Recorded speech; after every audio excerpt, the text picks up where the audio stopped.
You guessed it, another one has made it through the reviews. I'm happy to tell you this episode has been cleared for public release, but just barely, which is probably appropriate because today we're talking about teaming agreements and how things that look aligned in the beginning don't always stay that way. Well, they said we had a teaming agreement. Turns out it expired before the proposal was submitted, which means technically we weren't teaming, we were just vibing with legal documents, right? Now, nothing says commitment like a legally expired promise to collaborate. That's the government contracting version of saying, we're not officially dating, but we did share a proprietary proposal strategy. Welcome to the GovCon show, where today we're talking about one of the most misunderstood documents in federal contracting, the teaming agreement. I also call it the prenup nobody reads until the divorce. This broadcast has been cleared for public release, but just barely. Broadcasting from deep inside the Federal Acquisition Labyrinth, this is the GovCon Show. This show is for acquisition pros, wannabe pros, and procurement insiders who need a place to unpack the chaos. We speak fluent contracting and sarcasm. No clearance required.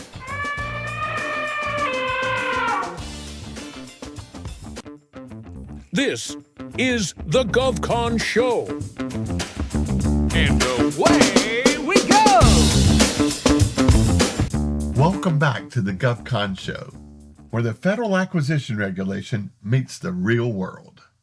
I'm Tim Magnuson, and today we're diving into a document that lives in the shadows of the proposal process. Underappreciated, underrated, and frequently misunderstood. The teaming agreement. These things get signed faster than a 3-day Vegas wedding. But unlike Elvis-themed vows, they can actually have real consequences. Because if the relationship falls apart, and sometimes it does, the teaming agreement is the only thing standing between you and the complete legal chaos. But have you ever wondered why a teaming agreement exists? Let's start with the basics. Teaming agreements exist because government contractors often combine their capabilities to pursue larger opportunities. A prime contractor needs a subcontractor with a niche technology, a specialized engineering capability, or a small business partner for socio-economic requirements, right? So the two companies decide to work together, and they create a teaming agreement to define who is going to do what, how the proposal will be structured, and what happens if the team actually wins. Now, in theory, that sounds simple. But in practice, that's where things get messy sometimes, because most teaming agreements are signed early during the proposal process. And the proposal phase of government contracting is not exactly known for its relaxed decision-making. It's fast, it's competitive, and sometimes it's chaotic, which is why teaming agreements often get signed without anyone fully reading them. I mean, really reading them. Every clause, every sub-bullet, every sentence of the workshare attachment. The sign it now culture drives us to sign so that the other company is bound to work with us. We want to get them committed, get them off the street, as they say. Of course, they would never say that out loud, but if you know, you know. Here's how all this usually happens. The capture team identifies a partner. Everyone gets excited about the opportunity. Someone says, well, we should probably get a teaming agreement in place. And in contracts whips out their standard template or boilerplate for the teaming agreements. Or maybe legal drafts something real quick, you know?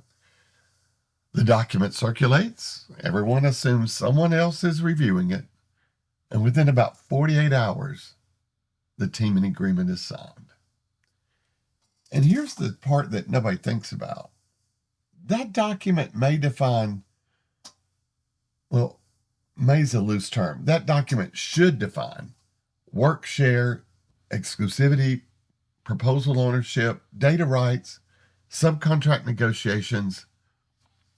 And if those things are poorly written, you've just created a relationship problem that will explode later down the line.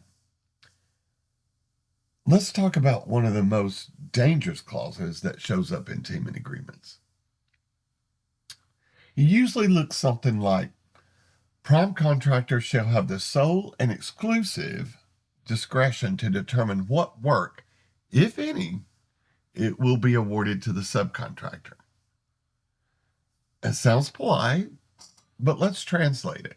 What the clause is really saying is, thanks for helping us win, but we may or may not give you anything afterward. That's not a partnership. That's a legalized shrug, right? And unfortunately, that's not the only clause that causes trouble. Let's talk about another classic, the no reliance clause. Some teaming agreements include language that says something like, the subcontractor waives claim for damages if the parties fail to reach a subcontract agreement. Now, think about what that really means. The subcontractor might spend hundreds of hours on proposal development, technical support, designing a solution, pricing models.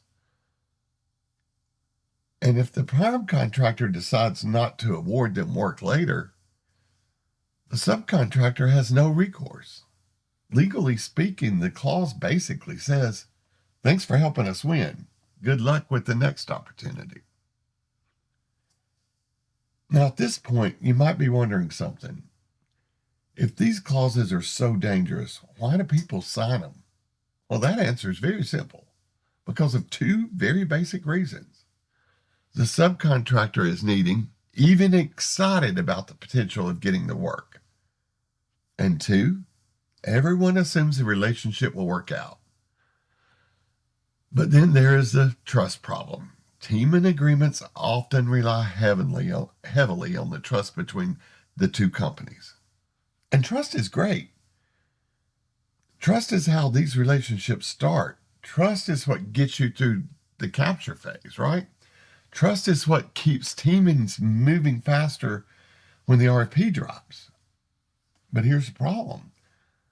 The trust is not the same thing as a legal protection.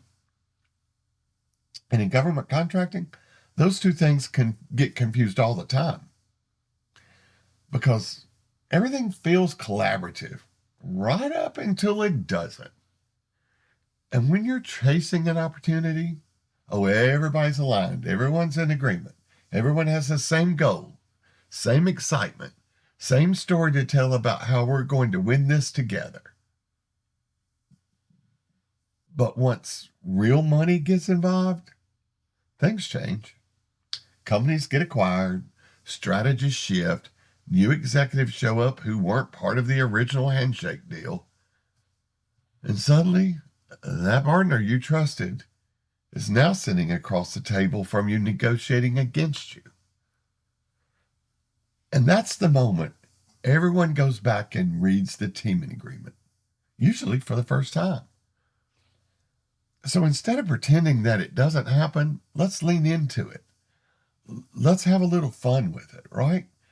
Because once you've seen enough of these agreements, you start to recognize a pattern.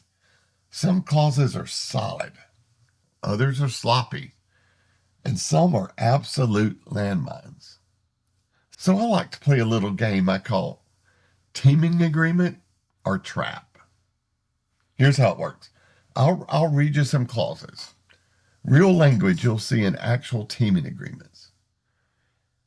And you ask yourself, is this actually protecting me, or am I about to walk into something I don't fully understand? Example number 1. The parties agree to negotiate in good faith toward a subcontract. That sounds reasonable, right? That's the kind of language that makes everyone feel comfortable. Professional, cooperative, fair. But then it continues. Under terms determined solely by the prime contractor.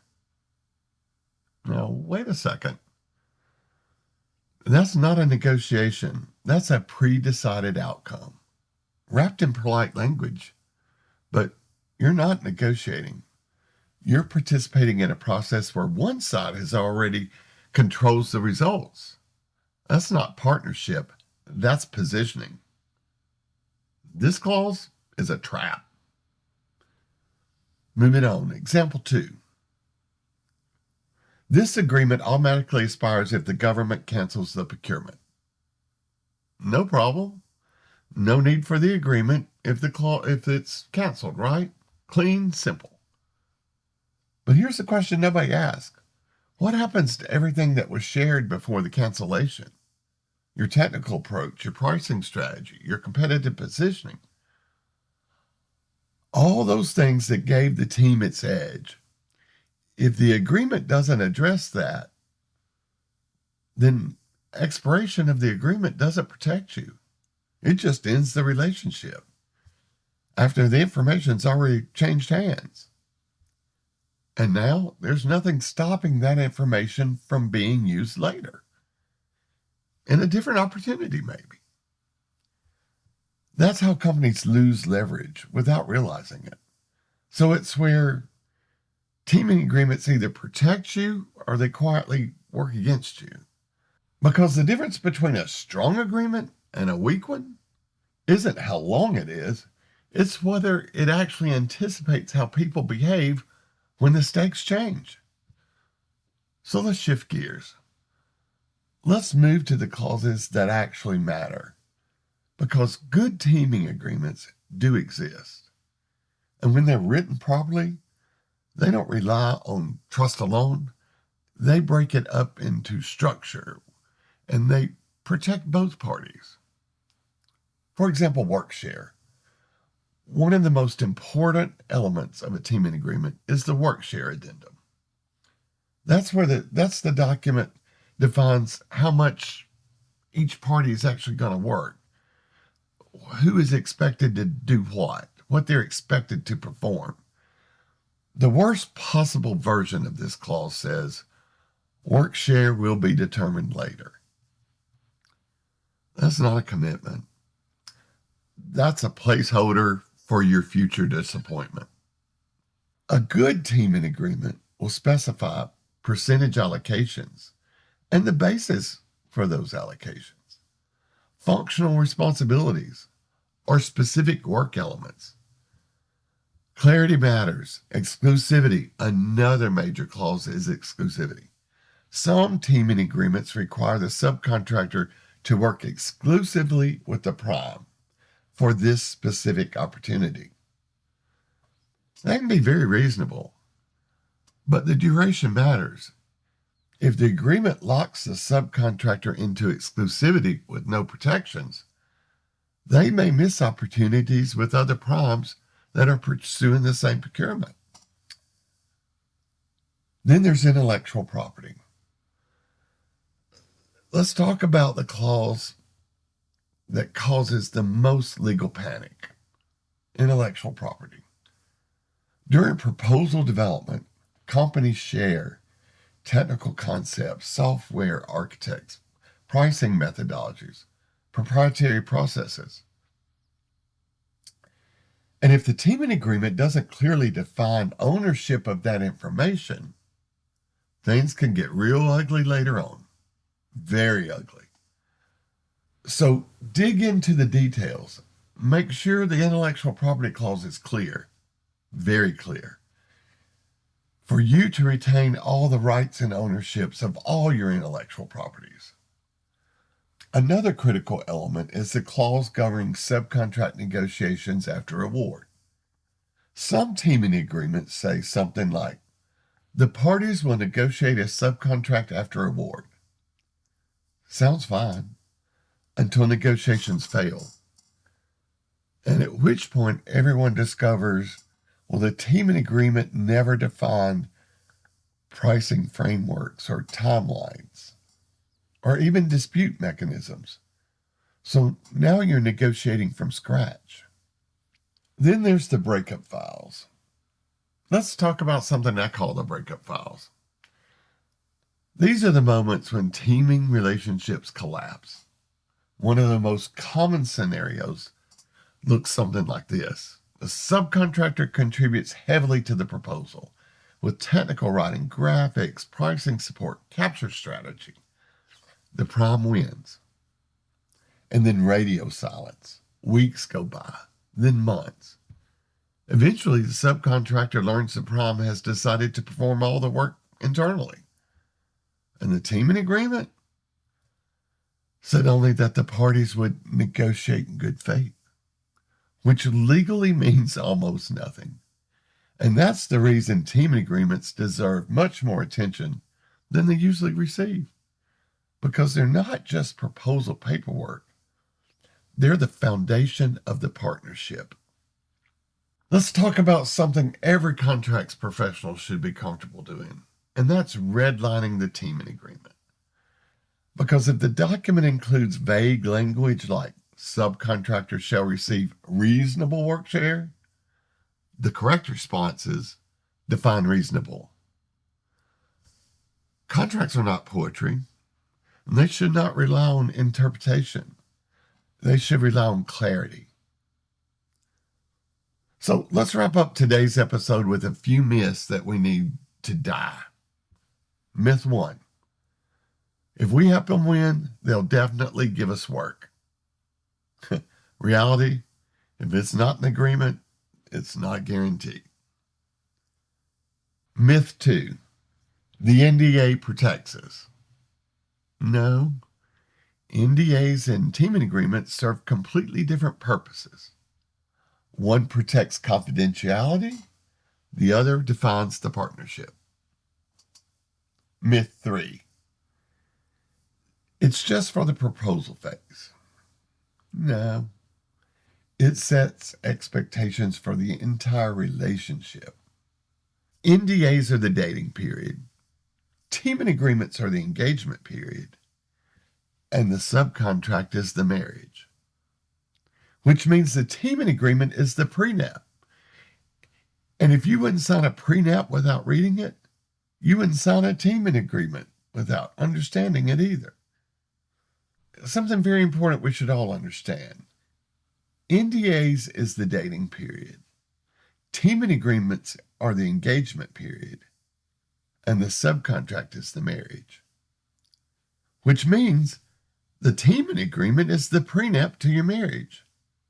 And if you wouldn't sign your prenup without fully reading it and understanding it, you shouldn't sign a teaming agreement without knowing every detail of the agreement.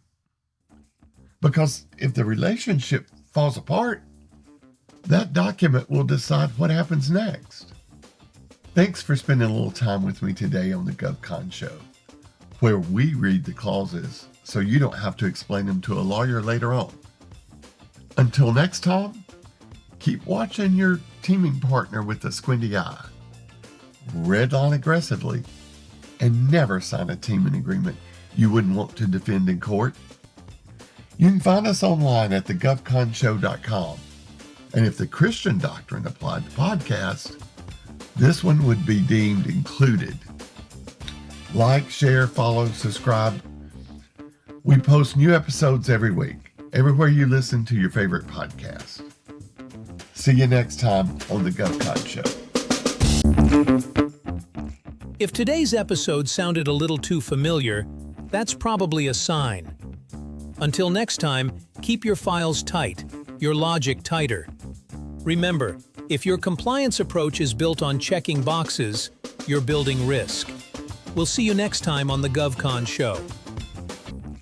This broadcast has been cleared for public release, but just barely.